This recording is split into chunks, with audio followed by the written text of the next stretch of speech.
नमस्कार दोस्तों, स्वागत है एक बार फिर आपके अपने YouTube चैनल जीवा स्टडी पर। तो इस वीडियो में हम जो 2013 थर्ड ग्रेड का सेकंड पेपर आया था उसके जो मैथ के 30 क्वेश्चन है वो देखेंगे। ठीक है, मैं एकदम ट्रिक के साथ बताऊंगा आपको, तो आप स्किप मत करना वीडियो। ठीक है, ऐसा नहीं कि आप आए और 2 मिनट देखा और चले गए। एक बार पूरा देखने की पूरी कोशिश करें, क्योंकि जो अंक गणित है वो कैसे हल करते हैं वो मैं आपको इस वीडियो में बताऊंगा एकदम शॉर्ट ट्रिक से। ठीक है, हर एक क्वेश्चन की ट्रिक होती है वो मैं आपको बताऊंगा।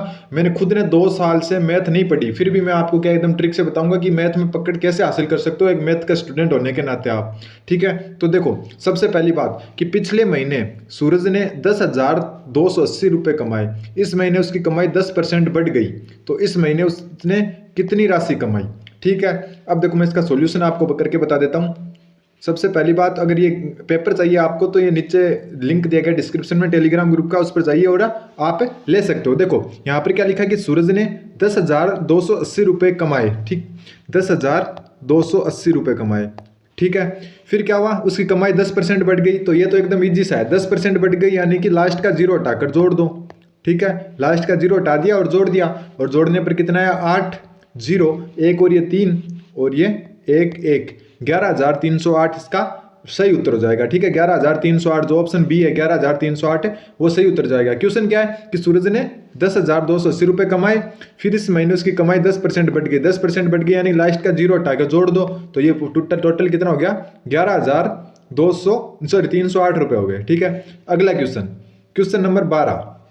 क्वेश्चन नंबर 12 है कि 2 पुरुष और 3 महिलाएं एक काम को 4 दिन में करते हैं। इसी काम को 1 महिला और 1 पुरुष कितने दिन में करेंगे। ठीक है, 2 पुरुष या 3 महिला। ठीक है, या तो 2 पुरुष ले लो या 3 महिला ले लो। ये क्या 4 दिन में करते हैं किसी काम को। ठीक है, साथ में नहीं कर रहे। ठीक है, या तो पुरुष ले लो या फिर 2 पुरुष ले लो या 3 महिलाएं ले लो, दोनों साथ में नहीं कर रहे। ठीक है, तो ये क्या 4 दिन में पूरा करते हैं। तो पूछा क्या है कि 1 महिला और 1 पुरुष मिलकर कितने दिनों में करेंगे। तो देखो मैं बताता हूं, थोड़ा सा स्लाइड में बता देता हूं।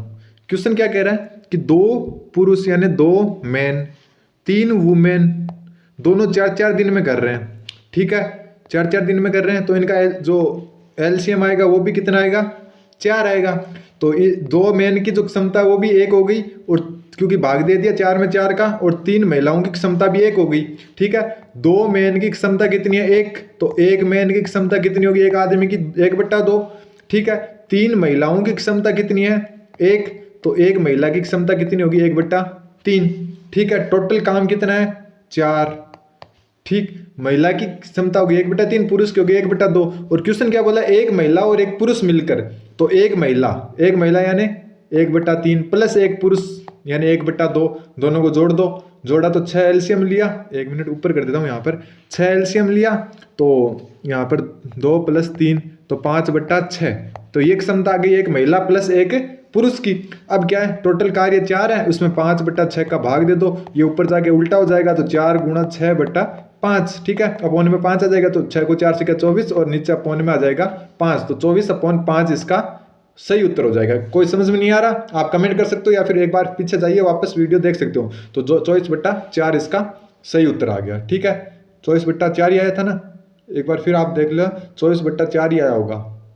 ठीक है, क्या किया था अपन ने कि 1/2 प्लस 24/4 ही आया था, 1/2 प्लस 1/2। ठीक है, ये सॉरी 1/3 ये 6 एलसीएम लिया था, और ये हो गया था उत्तर अपना।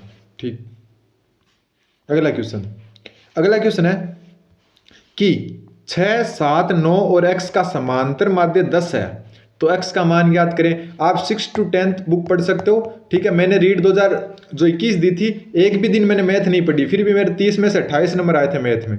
क्यों, क्योंकि मैथ का स्टूडेंट हूँ। मैथ क्या हमेशा से अच्छी रही है, इसलिए क्या ये जो अंक गणित है या फिर 10वीं तक की गणित है ये इतनी पढ़नी नहीं पड़ती है। ठीक है, अब देखो 6 7 9 और x का समांतर माध्य 10 है, तो x का मान याद करो। तो अभी कर देते हैं, एकदम अच्छे तरीके से बताऊंगा मैं आपको। जो साइंस के स्टूडेंट है वो जरूर देखें, क्योंकि साइंस वालों के भी 30 क्वेश्चन क्या है मैथ के आएंगे। 6 + 7 + 9 + x, इनका समांतर माध्य दिया हुआ है 10। ठीक है, तो अब देखो 4 राशि है तो 4 का भाग दे दो, समांतर माध्य हो गए। 6 में से 4 जोड़ 6 और 7 13, 13 में 9 जोड़े तो 22, 22 + x, और ये 4 यहाँ पर जाके गुणा हो जाएगा तो 40। तो x बराबर आ गया 40 में से 22 घटा दिए, तो x बराबर कितना आ गया 18 आ गया। क्या दिया हुआ है कि 6 7 9 x, इन चारों का जो समांतर माध्य 10 है, यानी कि जोड़ के 4 का भाग दिया तो 10 आएगा। फिर इसको सोल्व कर लेंगे तो हमारा क्या उत्तर आ जाएगा 18। ठीक है, अगला क्वेश्चन है कि वह राशि क्या होगी जिस पर 3.5% ब्याज दर से 8 वर्षों में मिश्र धन 3072 रुपये हो जाता है। ठीक है, ये मिश्र धन है, ब्याज नहीं बता रही है। क्वेश्चन क्या किया कि कोई राशि है उस पर 3.5% ब्याज 8 वर्षों के लिए लगाया जाता है, तो जो मिश्र धन है वो 3072 रुपये हो जाता है। मिश्र धन क्या होता है आपको पता ही है, जो मूल धन होता है और उसको ब्याज को जोड़ने पर मिश्र धन प्राप्त होता है, वो मिश्र धन कितना हो गया 3072। तो पूछा है कि वो राशि क्या होगी। अभी देखते हैं, यहाँ पर चक्रवर्ती ब्याज का कोई नाम नहीं है, तो इसका मतलब ये क्या है, साधारण ब्याज है। और साधारण ब्याज में आपको पता ही है क्या होता है कि सबसे पहले राशि होती है, राशि तो पता करनी है, उसको पी मान लेते हैं। ठीक है, उसके बाद में होता है कि दर कितनी है, दर है 3.5। ठीक है, 3.5 और समय है 8 वर्ष, और नीचे 100 से क्या है भाग दिया, क्योंकि 100 का भाग देते हैं, और बराबर में कितना आ रहा है 3072। लेकिन याद रखना जो ये सूत्र है ना, ये फॉर्मूला जो क्या होता है, मूलधन गुणा दर गुणा समय बटा 100, ये ब्याज का होता है। लेकिन ये तो अपने को मिश्र धन दिया रखा है, तो इस कारण इसमें से क्या है मूलधन घटाएंगे तभी तो ब्याज आएगा। ठीक है, क्योंकि ये सूत्र ब्याज का होता है, लेकिन अपने को मिश्र धन दे रखा है कि इतना आएगा, और मिश्र धन में से मूलधन घटा दिया तो ब्याज आ गया, तो ये सूत्र इसके बराबर हो जाएगा। अब गुण काट दो जो कट रहा है और बाकी जोड़ दो। अब देखो यहाँ पर पॉइंट है, तो पॉइंट हटाएंगे तो नीचे एक जीरो आ जाएगा और ये 35 बन जाएंगे। ठीक है, क्योंकि 3.5 में से एक ऊपर से जीरो हटाया, नीचे क्या हो गया 1000 हो गया, फिर एक जीरो बढ़ जाएगा।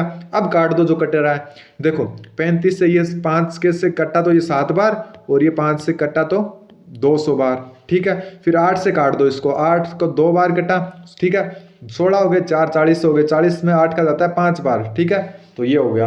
अब गुणा कर दो। ठीक है, गुणा कैसे हो गया, ये तो हो गया 7p। ठीक है, 7p अपॉन में है 25, और इधर है 72 माइनस p।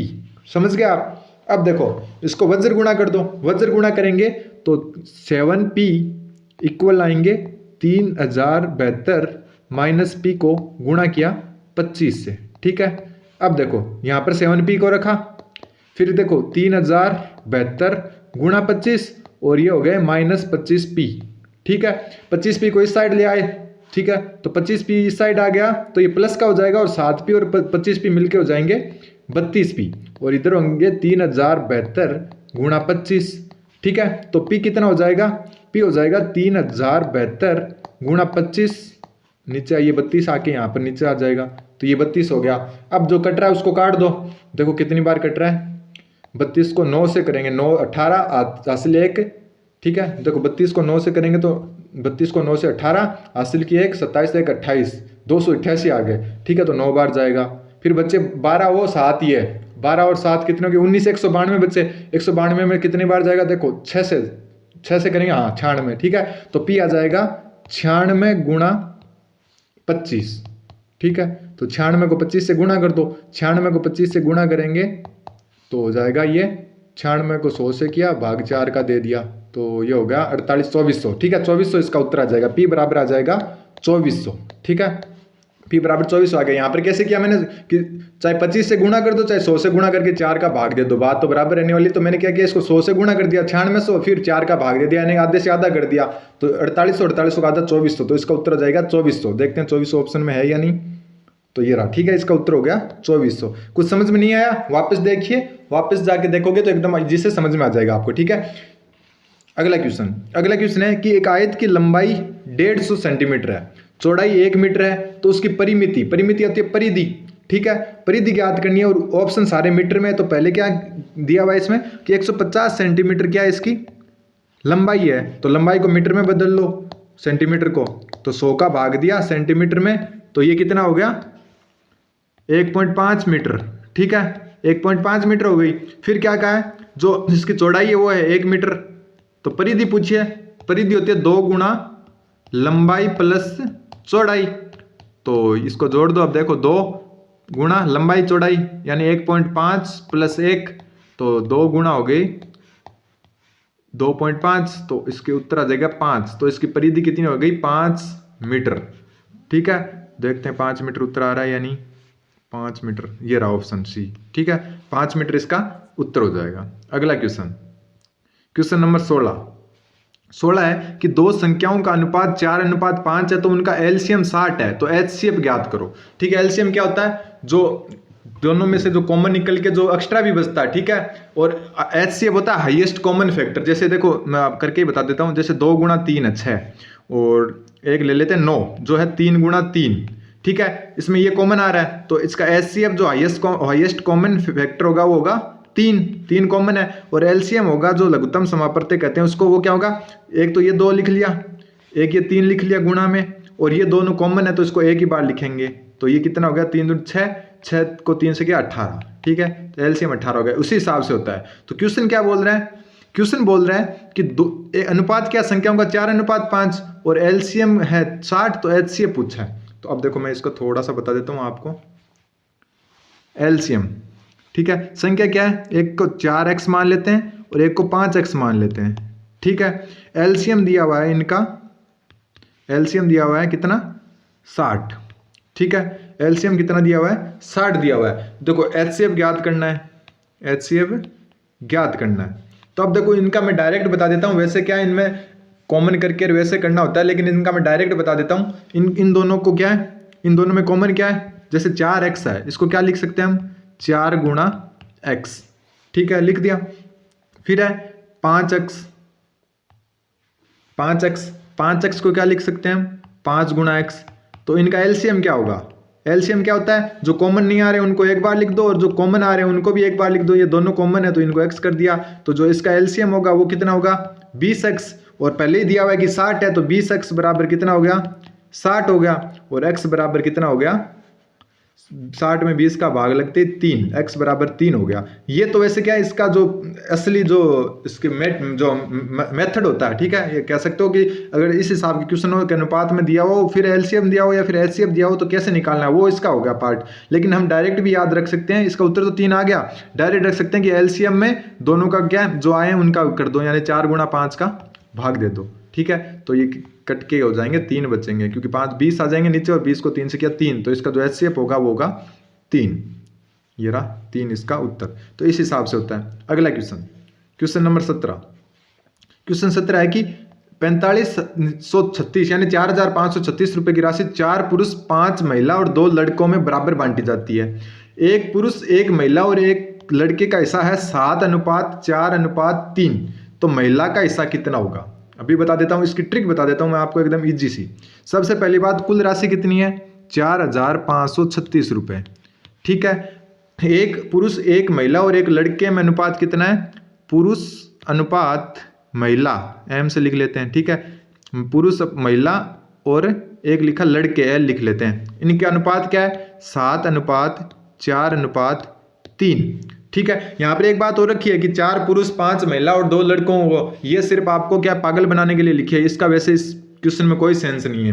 तो अब देखो टोटल राशि कितनी है, इतनी। पूछा क्या कि एक महिला के हिस्से में कितनी आएगी, पुरुष को 7 अनुपात में दी जाती है, महिला को 4 अनुपात में, और जो लड़का उसको 3 अनुपात में। तो इनको जोड़ो, तीनों को जोड़ा तो कितना आ गया, देखो 7 4 11 और 3 14। ठीक है, 14, ये 14 यूनिट राशि है। और वैसे क्या है, दे कितनी रखी है, 4536 दे रखी है। तो एक यूनिट किसके बराबर होगी, एक यूनिट होगी 4536 अनुपात, जो नीचे चला जाएगा ये 14, तो इसको काट दो, 3 बार जाएगा 42, बचेंगे 3 33 में जाएगा, 2 बार बचेंगे 5 56 में जाएगा 4 बार, तो 301 जो महिला है उसको 324 रुपये मिलेंगे। ठीक है, एक महिला को 324 मिलेंगे। अगर ऐसे पूछे चारों महिलाओं को कितने मिलेंगे तो इसको 4 से गुणा कर देते, तो इसका 324 उत्तर आ जाएगा। देखते हैं ऑप्शन में 324 है क्या, ये रहा है। ठीक है, ये इसका 324 उत्तर हो जाएगा।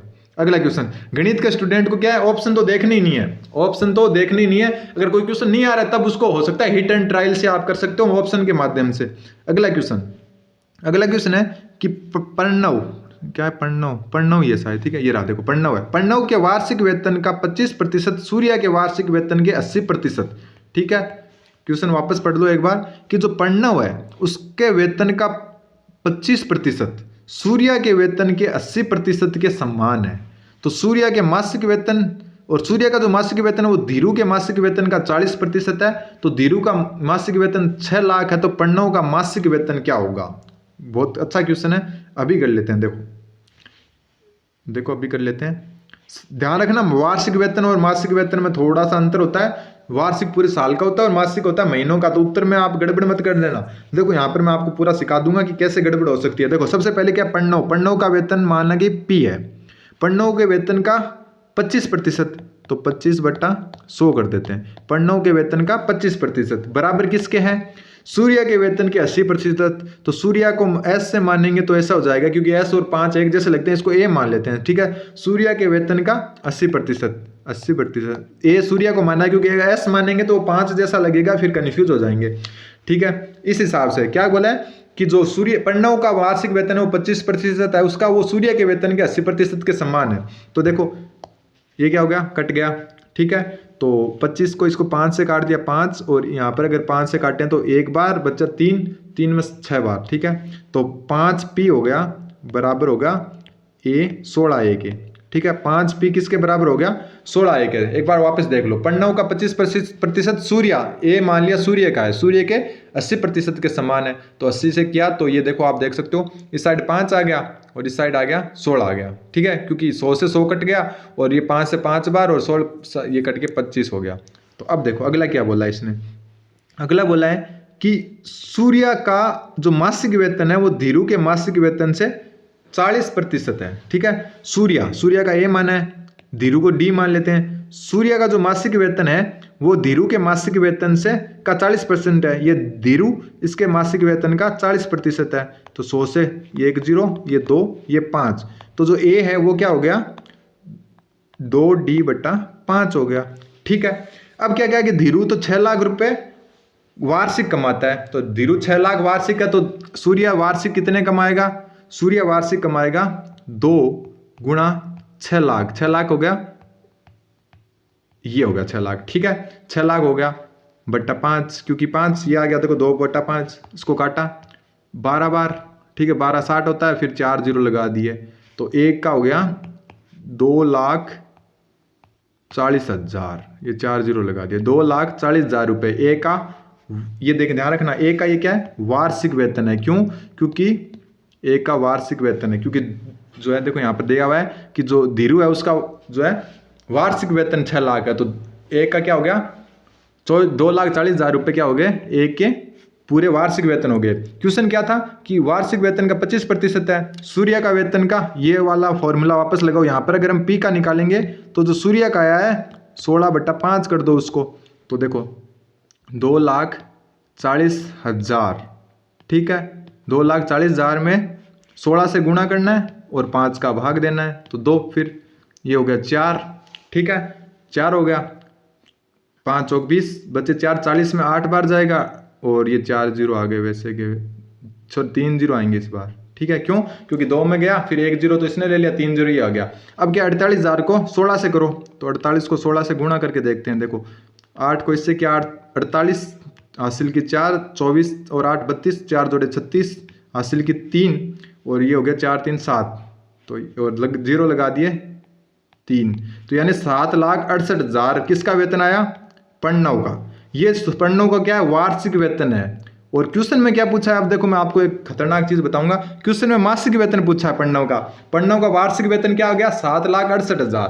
तो 7 लाख, कलर चेंज कर लेता हूं ताकि क्या सब मिक्स ना हो, जगह नहीं है इतनी। 7,68,000 वार्षिक है, तो मासिक है, यानी 12 का भाग दे दो, 6 बार गया 72 बचे, 4 48 4 64,000, ठीक है। 64,000 रुपये क्या है, पन्नों का मासिक वेतन है। और पन्नों का वार्षिक वेतन पूछते तो कितना होता, 7,68,000। अब देखो ऑप्शन का खेल दिखाता हूं मैं आपको, ये देखो पूछा क्या है, पन्नों का मासिक वेतन। यहाँ पर देखो 7,68,000 भी ऑप्शन में है, लेकिन ये गलत है, ये क्या है, वार्षिक वेतन है, लेकिन 64,000 सही होगा, पन्नों का मासिक वेतन।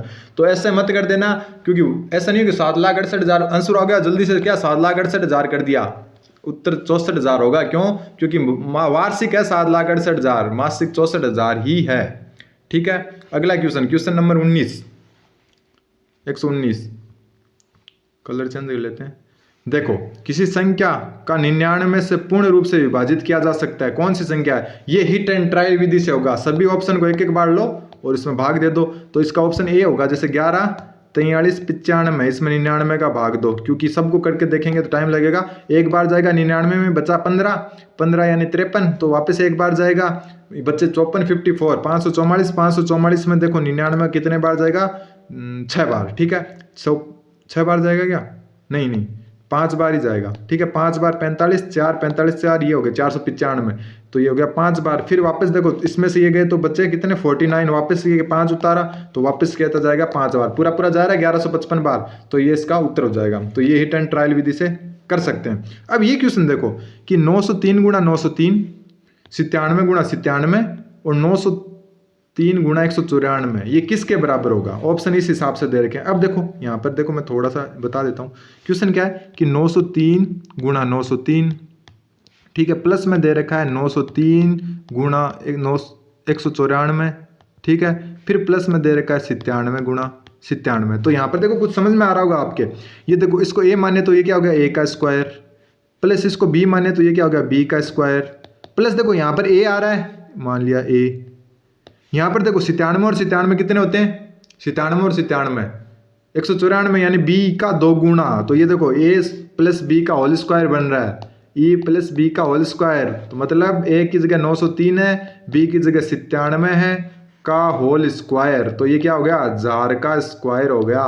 समझे आप कुछ, 1000 का क्या हो गया, स्क्वायर हो गया, क्योंकि ये a है ये b है, a प्लस बी का होल स्क्वायर बन रहा है, यानी 903 प्लस 97 यानी 1000 का स्क्वायर। तो देखो 1000 का स्क्वायर, ये हो गया इसका उत्तर, 1000 का स्क्वायर। ये मत कर देना क्योंकि इसके ऊपर स्क्वायर नहीं लगा हुआ, तो ये हो गया इसका उत्तर। तो आज 10 ही क्वेश्चन देखते हैं, 10 क्वेश्चन अगले वीडियो में, क्योंकि वीडियो लंबा हो जाएगा, इतना ही डेटा मिलता है मुझे, वो पूरा हो जाएगा फिर। तो ये देखो अगला क्वेश्चन देखेंगे। ऑप्शन थोड़े से ध्यान रखना, क्योंकि कई ये कराएंगे, ये नहीं होगा, ये होगा 1000 का, ठीक है। ये यहाँ पर क्या स्क्वायर होता तब क्या दोनों ऑप्शन एक जैसे हो जाते।